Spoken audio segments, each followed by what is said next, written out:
Salut à tous, j'ai récemment travaillé sur un site pour un pays autre que la France, un site gouvernemental. C'était une refonte du site parce qu'ils avaient trop de bugs et aussi trop de hackers qui essayaient de prendre la base de données ou faire je ne sais quoi avec le site. Donc en gros, je devais faire très attention à la sécurité du site, mais il s'avère que c'est du PHP. Je maîtrise pas très bien le PHP, donc juste après avoir terminé, je vais voir un ami qui maîtrise le PHP et il me dit que j'avais laissé une faille monstrueuse. Heureusement pour moi, j'avais ce pote et surtout j'ai vérifié avant de livrer le site. Mais je me suis quand même demandé, est-ce qu'il y a d'autres personnes qui ont fait des conneries, mais des conneries qui ont eu des conséquences ultra graves. J'ai fait une petite recherche et là je vous ai trouvé un gars, mais il a fait quelque chose, waouh, c'est juste incroyable. Et on n'en parle pas assez ça, des développeurs qui foirent tout. On pense toujours les développeurs comme étant des gens qui font des choses extraordinaires, des gens qui sont très carrés dans leur façon de travailler, alors que des fois, mais... Bref, aujourd'hui je vais vous raconter l'histoire d'un gars qui a tout fait foirer le premier jour de son taf. L'entreprise et le gars sont totalement anonymes dans ce témoignage, donc on va lui donner quand même un nom. On va l'appeler Axel. Axel, jeune diplômé d'université aux États-Unis, il est content d'avoir décroché son premier CDI. Donc Axel, c'est un développeur web junior. Faut savoir que quand vous êtes développeur junior, c'est compliqué de trouver un CDI. C'est peut-être la chose la plus difficile à faire dans votre carrière de développeur. Mais lui, il sort d'école, il n'hésite pas à traverser les États-Unis pour ne pas louper cette opportunité. Il intègre une grande entreprise de plus de 100 employés. C'est pas la petite start-up où il y a 2-3 chômeurs qui viennent de créer quelque chose et puis qui disent que voilà, ils sont dans le game. Non,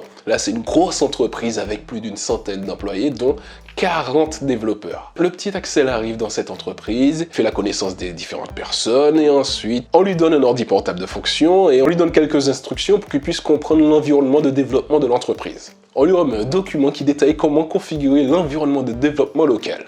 Rien de plus simple.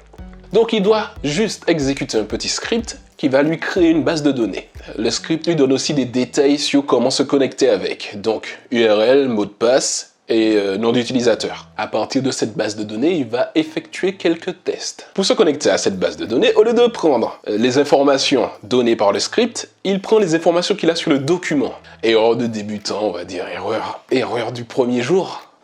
Mais malheureusement, ce qu'il a pris sur le document pointait vers le site en production. Il faut savoir qu'il y a deux environnements. L'environnement de développement, c'est sur cet environnement qu'on va travailler et une fois qu'on sera satisfait de ce travail, à ce moment-là, on va faire une mise à jour de l'environnement de production avec ce qu'on vient de faire en développement. D'abord, on développe et une fois que c'est bon, on envoie en production. Sauf que lui, il s'est connecté sur la base de données de production, directement sur le vrai site, avec les vraies données des utilisateurs. Quand je parle de données utilisateurs, ça peut être tout et n'importe quoi. Ça peut être le mot de passe, les emails, les factures, les créances, mais ça peut être tout et n'importe quoi et ça peut être tellement grave.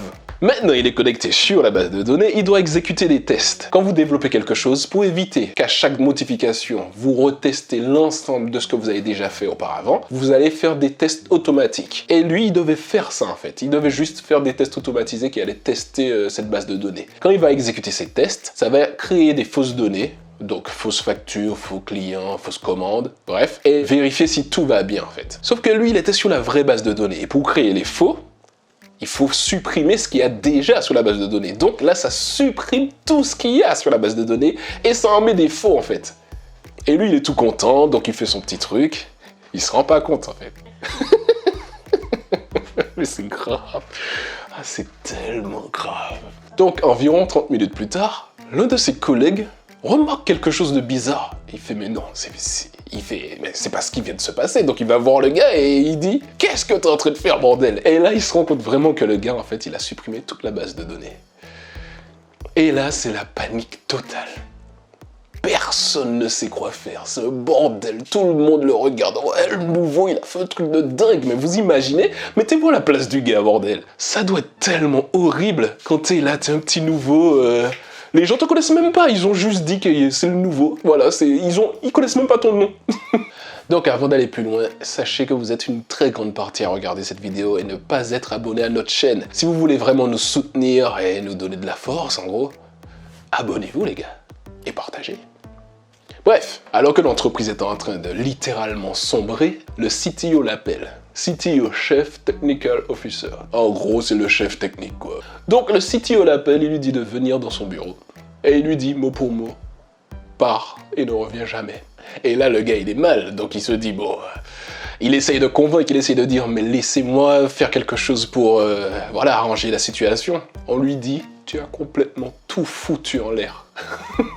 Et en raison de la gravité des pertes de données, le CTO lui dit que lui-même, il va avoir des problèmes à cause de ce qu'il vient de faire. Et là, il quitte le bureau, il repart, et il demande à l'un de ses collègues s'il y avait des sauvegardes. On lui dit les sauvegardes vont rien sauver, il n'y a pas de sauvegarde. Et là, tout le monde, il voit que tout le monde est en panique totale, ils savent pas quoi faire. Donc, avant de rentrer chez lui, il se bourre la gueule et il raconte son histoire sur Reddit. Reddit, c'est un grand forum américain, pour ceux qui ne connaissent pas. Il y a une très grande communauté de développeurs là-dessus. Donc il rentre chez lui bourré, il s'endort et il se réveille avec une gueule de bois.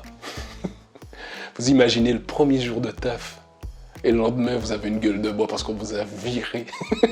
Et en se réveillant, il allume son téléphone et il voit quoi? Énormément de notifications. En fait, son post Reddit a fait un buzz monumental. Plus de 4000 commentaires, plus de 23 000 votes positifs. Les votes positifs sur Reddit, c'est comme les likes. Et il a reçu aussi énormément de messages privés, de soutien, bref. Son message est devenu littéralement l'un des posts les plus partagés de tout Reddit. Dans les commentaires, on voyait une énorme sympathie. Beaucoup de personnes se mettaient à la place de ce jeune développeur, en fait. Là-dedans, il y avait des développeurs très influents sur ce forum. Certains disaient que le problème, c'était l'entreprise et pas le développeur junior. Pourquoi? Parce qu'il n'y avait aucune sécurité. C'est comme si je rentre à l'armée et directement, on me donne les codes de la bombe nucléaire. Non. Pour certaines entreprises, faire des sauvegardes, mettre des process en place, c'est du baratin, du bullshit. Ils mettent ce genre de pratique au second plan jusqu'à ce qu'il y ait une catastrophe. Comme ça. Et ensuite, ils voient l'importance et là, ils commencent à mettre des vraies procédures en place. Mais, encore une fois, c'est trop tard. D'ailleurs, il demandait à sa communauté, est-ce qu'il va être poursuivi? Est-ce qu'il pourra retrouver du taf un jour? La plupart des gens disaient que techniquement, ils peuvent le poursuivre, mais ils ont de fortes chances de perdre, en fait. Et d'autres disaient même qu'ils ne peuvent pas vraiment le poursuivre, parce que s'ils le poursuivent pour ça, ils doivent aussi poursuivre le CTO, quoi. Dans les commentaires, il y avait aussi des commentaires du genre « Salut les gars, figurez-vous que moi, il y a 1 an, j'ai détruit les bases de données de GitLab. » C'est un gros site qui stocke énormément de code d'autres entreprises en fait. Bref. Aussi, les sauvegardes n'avaient pas été testées dans l'entreprise. S'ils avaient fait un test pour voir si les sauvegardes fonctionnaient, ils se seraient rendu compte que non, il n'y a pas de sauvegarde. Donc ils auraient peut-être fait attention, mais là, ils en avaient rien à faire. Voilà, karma. Donc un sondage a été lancé pour savoir qui devrait être licencié. 99% des personnes sondées ont disculpé le développeur junior. 43% ont voté pour que personne ne se fasse licencier. 10% des sondés voulaient licencier celui qui s'occupait des sauvegardes. Et 45% voulaient licencier le CTO.